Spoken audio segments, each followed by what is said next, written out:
Hello everybody and welcome back to my channel. I'm Courtney if you're new here, and welcome. Today we're going to be sitting down and going through my whole newborn essential list. I'm a mom of two, so I feel like by now I have more or less a good grasp on like what you need versus what the internet says you should need. If you're like me, I feel like I'm an easily influenced person when it comes to baby things, especially if it comes to sleep. I'm like, yes, I need it. With Heath, I bought all the things, and let me tell you, spoiler alert, it didn't help him sleep. But anyway, let's jump to it. And just disclaimer, obviously this doesn't include a safe place to sleep. It doesn't include things like nappies, yada yada yada. This is like all the extras that I found really helpful being a newborn, going through that newborn period. Hopefully, you know, like you'll need nappies, you'll need wipes, you'll need clothes, sleep area, but we will get into that all as well. So first up, my holy grail for the newborn and beyond period is a white noise machine. This is a Dream Egg from Amazon, and with Heath I actually use the white noise app on my phone, which is a great alternative if you know you don't want to spend a lot of money. Not that this was really expensive, but you know, it's just a great alternative if you want something on your phone. This I really like because pop it on, and then there's a light feature as well, and you can choose the different colors. So I quite like the red because apparently the red doesn't interrupt your baby's sleep, and it's really nice when you're doing those like night feeds, night changes, you need some light and you don't really want to startle them awake. So this is really nice, and it's small, it doesn't take up too much space. It has a USB charger, so it's super convenient, it fits into all of our charging ports. And then of course it has different settings as well, and a timer if you wanted to put on a timer. But I just quite like it. It's cute, it's functional, it doesn't take up too much space, and honestly it's my favorite thing I bought. If I could recommend anything out of all of these things, get a white noise machine. So that's that. Then next on my list is a baby carrier. I can't tell you how essential having a good baby carrier is. I have a fabric carrier, a fabric wrap, I should say, from Nunu Pie. This one's from South Africa, and I think it was like 400 rand when I bought it with Heath in 2020. I'm not too sure how much they are now, but on Amazon I think you can grab like a good one for about £20, maybe less. And this is so soft and really helpful for when you, especially in that like newborn mess where you don't really know like if you're coming or going, you can just strap your baby to your chest, get some skin to skin time on, and it's so soft and easy to wrap. Tom's taking Phoenix out for a walk, so I don't have it here with me, but we swear by this Ergo baby carrier. We have the newborn insert as well, so you can use it from newborn. It's a really sturdy carrier. It's 360, so you can go in your back at once when the baby's ready. Baby can go forward facing and inwards facing, nap really well in there. It just makes life super easier when you have a carrier. They sleep in here, you do whatever you need to do in here. So highly recommend a good carrier.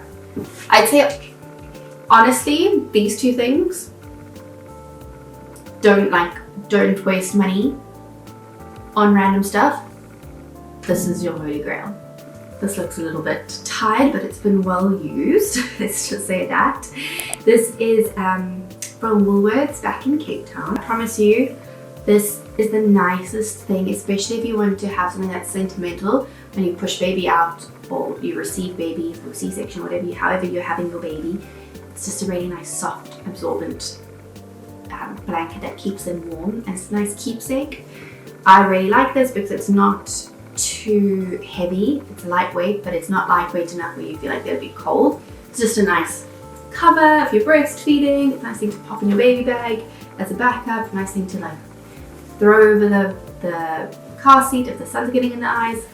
I just love these. Love these. In the same breath, I also love muslin blankets. I think this is the first thing I ordered for Phoenix actually. We have another one by, I think it's called Snuggle Time. I'll find it and pop it here. But that one we got back in Cape Town and I love it as well. It's so lightweight, it's really breathable, and again, it's just a nice thing to have as like a cover. If you're in the warmer months, it's a nice, if they're sleeping and you want just something to keep them slightly warm, it's a nice thing to throw over your baby. I just really like it. It also makes a good burp cloth, they're quite absorbent. I'm gonna just throw it over your shoulder. That being said, burp cloths, very, very much high on the list of things you need. I wouldn't say like must have. You don't know what type of baby you're gonna have. Phoenix is quite refluxy with Heath. I don't feel like Heath was that bad at vomiting, but Phoenix is, oh my goodness, insane.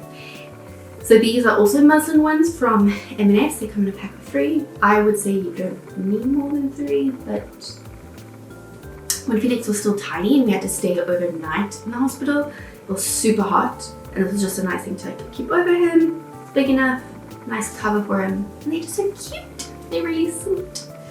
They're easily machine washable as well, which is like, yes please. However, I have seen thicker, smaller ones on Amazon. I have seen a lot of people saying they love those. But yeah, these are just really lightweight. They don't take up too much space, and they are multi-use, which I really like. I really like baby products that don't just do one thing. They have to like serve multiple purposes, in my opinion. Next, I would also recommend having like a safe place for your baby to sit or lie down when they're not in the crib. So if you're around the house, this is really helpful if you don't want to carry your baby around the whole day. Again, that's where the carrier comes into play. If you do want to carry your baby, I did. Like my babies just are Velcro babies naturally, so they like to stay close, which was with the carrier made it so much easier, just popping them in and having a cuddle. But if you did want a break to like eat your food, feel like a human again, I would recommend a sleepy pod type thing. However, just a little side note, if you do use a sleepy pod, please make sure to always supervise your baby on the pod. Don't leave them there because it's not safe. I will say one thing that we have loved, I don't think for a newborn, but it's still worth adding to your list, is this Baby Bjorn chair. It's like bounces with your baby as they move. Mine has the toy attachment, and we've just added this book, which Phoenix likes. I think this is his favorite toy at the moment.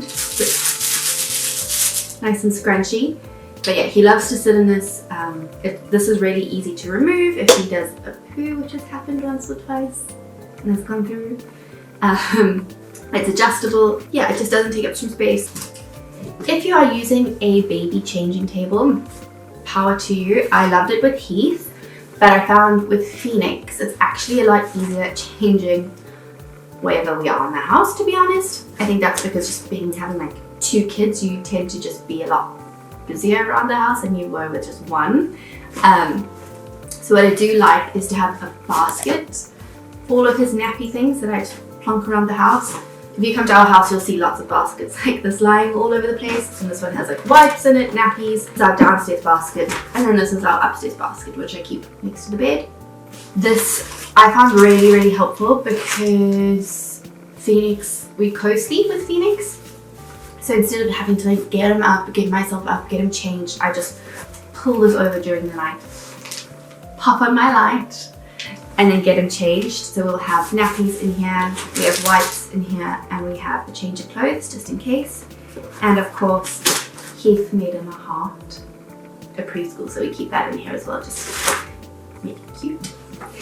I know a lot of people recommend those like separated, divided carrier basket thingies, but honestly, like if you're on a budget or you're just being conscious of what you are purchasing, you don't need anything fancy. We had this on hand already, and it works great. I don't feel like I need all the things. Next, I wanted to just touch on clothes, because I feel like you never know how many clothes are too many clothes, and there's that fear of like, oh shoot, do I have enough for your newborn? I find dressing a newborn can be quite intimidating if you haven't done it before, because you just don't know their body temperature. They can't tell you like if they're too hot or if they're too cold. I would recommend is when it comes to the newborn period, don't go too crazy on purchasing your clothes. Personally, my boys did newborn and then they kind of touched in 3 to 6 months for like a day. and then just jump to 6 to 12 months, they're big babies. Phoenix is huge. He's huge, and so photo here. So for newborn, I would say just stick to the essentials, because mainly in those first few weeks, you're just gonna stay in bed. You're just gonna want to stay close. You don't want to like go and do all the things probably. So I would recommend, and probably I'd say 10 onesies is a good amount of onesies to have on hand. I like the ones with the zip ups. Just makes it easier. The pop-up ones can be a bit fiddly, but I don't mind them, that being said. And I would say 10 vests as well. Depending on the season, what you're having your baby, I would say 7 short sleeved ones and 3 long sleeved ones. And again, that just definitely depends on where you're at. And like temperature wise, having a room thermometer should also be on this list, an essential list, because it does help you gauge how cold it is for your baby. Babies don't have the capacity to like self-regulate their body heat at these early stages, so it's super important that you dress them accordingly to your environment. Then of course you'll need socks and hats. I would say 5 pairs of socks, 5 hats. So we've got 10 onesies, 10 vests in total, 5 socks and 5 hats. I feel like that's all you need. I missed you! Did you have a good walk? Yes, I missed you. The boys are back from their walk, so I'm going to leave this one here. I hope you guys enjoyed this video and found it helpful. If you have something on your newborn essential list that I've missed out, please comment below. It would be so good to hear like different people's perspectives and different people's opinions.